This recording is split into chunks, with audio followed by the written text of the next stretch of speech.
Rata and the Tree, a traditional story animated by the members of Naenae Clubhouse. This is a story from a long, long time ago when our ancestors lived in Hawaii Nui. The weather patterns were changing. It began to rain and rain. A big storm was coming. The people in Rata's village were vulnerable. The chiefs of the different tribes came together to decide what to do.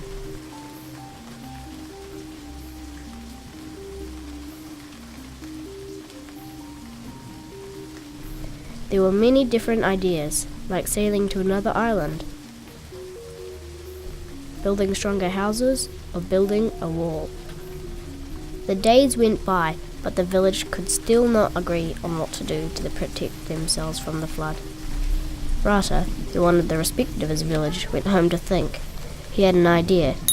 He would build a great canoe, a seafaring waka to sail all the people in his village to Te Ika a Maui, the land that had been fished up from the sea by the demigod Maui.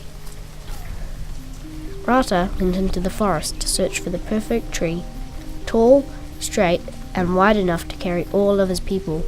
He found a totara tree. He took out his axe and began to cut down the tree. He cut down the tree and started to carve out the waka. At nightfall, he stopped. But he did not realize that he had not asked the god of the forest Tane for his permission to use one of Tane's precious children for his waka. As he left, the insects and birds of the forest gathered together. A kiwi called Kimihia stood high on the trunk, letting out a shrill cry to silence them all. We are wasting energy with anger and tears. Rata does not know of his wrongdoing.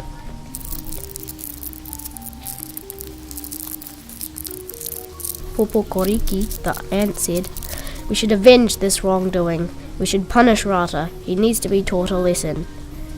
Kimihia, the kiwi, replied, "No, wrongdoing will not be righted with violence. Together we will raise this tree. We will return every branch, every leaf, and every grain of sawdust until this tree stands proud once more." A large kiriru flew into the sky and said a karakia to Tane to ask for his blessing.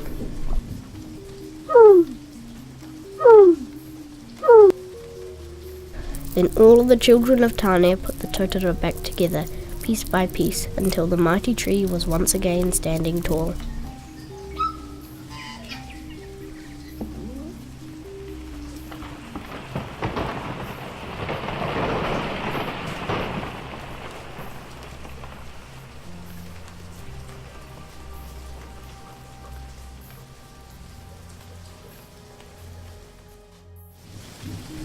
When Rata returned the next day, he stood in wonder in front of the mighty totara he had felled the day before.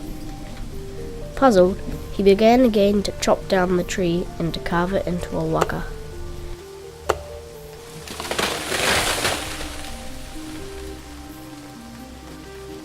When he left for the night, the birds and insects started their work again.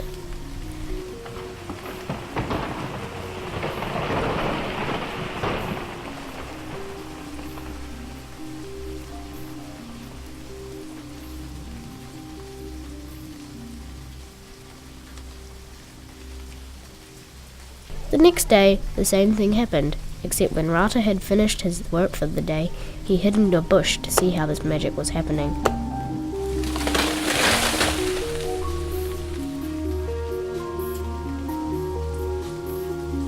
He saw the birds and insects starting their evening work and confronted them. "Why are you ruining my hard work?" The kiwi stood up and said, "You have disrespected Tane. You have not offered thanks or shown respect. You do not deserve this tree." Rata knew in his heart the bird was right. He explained why he wanted to build the waka to save his village from the rising seas. The kiwi told him they would decide that night, so Rata went home to his whare. The next morning, the children of Tane decided they would let him keep his waka. They surprised him at his house by bringing the finished canoe to Rata. People of the village heard the commotion and came to see what was happening. Rata led his people in a haka to praise the children of Tane.